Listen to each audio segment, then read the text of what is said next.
आज अमेठी जनपद में बड़ी ही धूमधाम से 78वां स्वतंत्रता दिवस मनाया गया। इस मौके पर कलेक्ट्रेट परिसर में नवनिर्मित बुक डोनेशन रूम का जिलाधिकारी के द्वारा उद्घाटन किया गया। सब पढ़ें सब बढ़ें के तहत जिले में एक पुस्तक संग्रह अभियान की शुरुआत की गई। जिलाधिकारी ने सुबह 8 बजे कलेक्ट्रेट परिसर में पहुंचकर सभी कर्मचारियों के साथ ध्वजारोहण किया और अधिकारियों को अखंडता और एकता की शपथ भी दिलाई। वहीं 78वें स्वतंत्रता दिवस के अवसर पर स्वास्थ्य चिकित्सा शिक्षा राज्य मंत्री महेश्वर शरण सिंह ने जिला पंचायत रिसोर्स सेंटर पर पहुंचकर ध्वजारोहण किया और वहीं इस मौके पर राज्य मंत्री के साथ जिलाधिकारी व पुलिस अधीक्षक ने स्वतंत्रता दिवस के अवसर पर वृक्षारोपण भी किया। राज्य मंत्री ने एक संदेश देश के नाम पोस्ट पर हस्ताक्षर कर हस्ताक्षर अभियान की शुरुआत भी की। तो इस प्रकार अमेठी में जिलाधिकारी कार्यालय के बाद विभिन्न जो स्थान थे सरकारी कार्यालय थे वहां पर ध्वजारोहण भी किया गया। मैम, आज 78वें स्वतंत्रता दिवस पे जनपद वासियों को क्या संदेश देना चाहिए?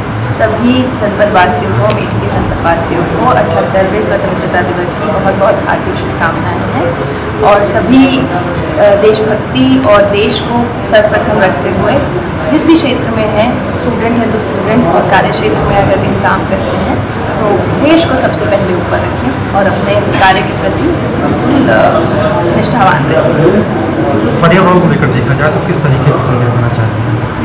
पर्यावरण को लेकर देखा जाए तो वृक्षारोपण को तो किस तरीके से संदेश देना चाहते हैं आज स्वतंत्रता दिवस को? देखिए, पर्यावरण के संबंध में हम लोग वृक्षारोपण करते हैं, लेकिन रिस्पॉन्सिबिलिटी और ये दायित्व हर नागरिक का है कि अपने आने वाले भविष्य के लिए, अपने बच्चों के भविष्य के लिए प्रकृति का साथ हम लोग हाथ से हाथ मिला के चलें और पर्यावरण की तरफ जागरूक रहें, कूड़ा करकट ना करें, प्लास्टिक का उपयोग ना करें और ज़्यादा से ज़्यादा वृक्ष का पौधे लगाएं, वृक्ष को बचा के रखें। राजकुमार जायसवाल, एएनबी न्यूज, अमेठी।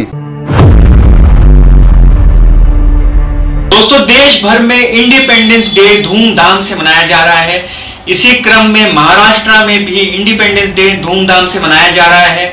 महाराष्ट्र के मुख्यमंत्री एकनाथ शिंदे ने हमारे देश का तिरंगा लहराकर इंडिपेंडेंस डे मनाया। उन्होंने जनता को, पूरे देशवासियों को शुभकामनाएं दी स्वतंत्रता दिवस की। उन्होंने ये भी कहा कि भारत के प्रधानमंत्री नरेंद्र मोदी के नेतृत्व में 9 अगस्त से लेकर 15 अगस्त तक जो तिरंगा अभियान चलाया जा रहा है उसे जनता का भरपूर समर्थन मिल रहा है। तो देश भर में इंडिपेंडेंस डे, 78 इंडिपेंडेंस डे की खुशियां हमें आज देखने मिली और साथ ही में ऑफ कोर्स हमें उन्हें भी याद करना चाहिए जिनकी वजह से हम आज आजाद भारत में घूम रहे हैं। मैं सैफ खान, एएनबी न्यूज, मुंबई। जनपद मैनपुरी में 78वां स्वतंत्रता दिवस बड़ी ही धूमधाम से मनाया गया, जहां विद्यालय के छात्राओं ने देश की आन बान शान तिरंगे हाथों में लेकर भारत माता के जयकारों एवं अमर शहीदों की याद नारेबाजी करते हुए रैली निकाली। पुलिस लाइन में ध्वजारोहण के दौरान आयोजित कार्यक्रम में पर्यटक एवं सांस्कृतिक मंत्री ठाकुर जयवीर सिंह मुख्य अतिथि के रूप में पहुंचे, जहां उन्होंने ध्वजारोहण कर तिरंगे को सलामी दी। तो वहीं मौजूद जिले के जिला अधिकारी अविनाश कृष्ण सिंह ने पुलिस अधीक्षक विनोद कुमार ने ठाकुर जयवीर सिंह को बुक भेंट करके उनका स्वागत किया। कार्यक्रम के दौरान पुलिस अधीक्षक विनोद कुमार ने कार्यक्रम में मौजूद पुलिसकर्मियों एवं राजनेताओं को देश की अखंडता और संविधान को और मजबूत बनाने की शपथ दिलाई। मैनपुरी से रजनीकांत तिवारी, एएनबी न्यूज, मैनपुरी।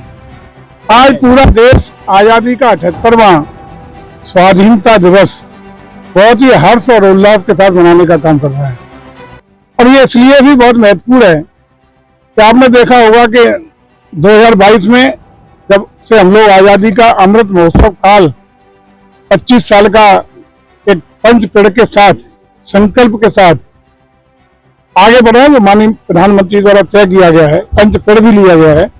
उसमें एक हम लोगों ने टारगेट फिक्स किया है कि 2047 तक आज़ादी के 25 अमृत महोत्सव काल के 25 वर्षों में हम देश को विश्व की बड़ी आर्थिक शक्ति बनाएंगे, दुनिया की तीसरी आर्थिक शक्ति बनाने का काम करेंगे।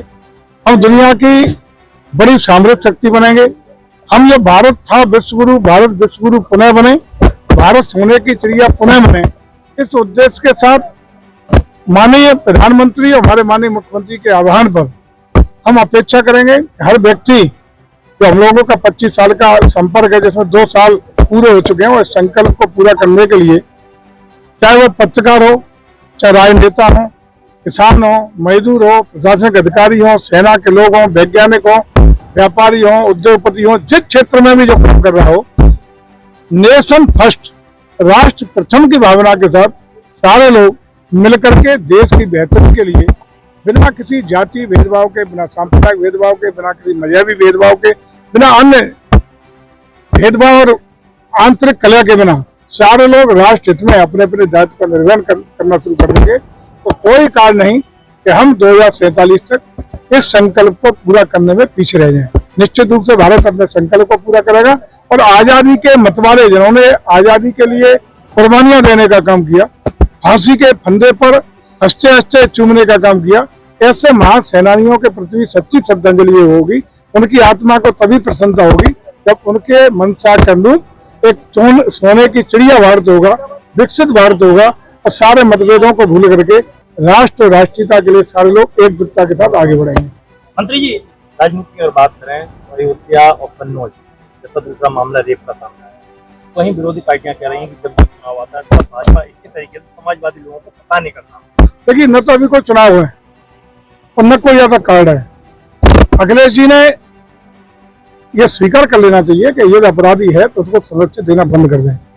मैं समझता हूँ भारतीय जनता पार्टी जो भी आरोप लगा रही है, या आम जनता जो आरोप लगा रही है, या सरकार ने और प्रशासन ने जो तथ्य पाए हैं उसके आधार पर प्रामाणिक है कि अयोध्या का मामला हो या कन्नौज का मामला हो, दोनों मामलों में प्रामाणिक तौर पर सिद्ध हुआ है कि इस तरह की जघन्य अपराध करने वाले समाजवादी पार्टी के नजदीकी लोग, जो डिम्पल जी जब रही तो उनकी नजदीक उनका पूरा रहा, बल्कि मिनी चीफ मिनिस्टर उनको कहा जाता रहा, ऐसे लोग उसमें सम्मिलित हैं।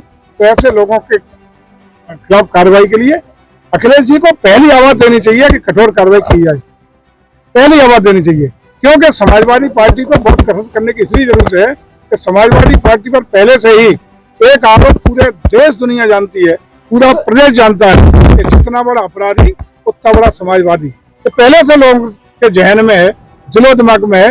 इससे उन्हें उभरना है तो निश्चित रूप से अपराधियों से अलग होकर के काम करेंगे।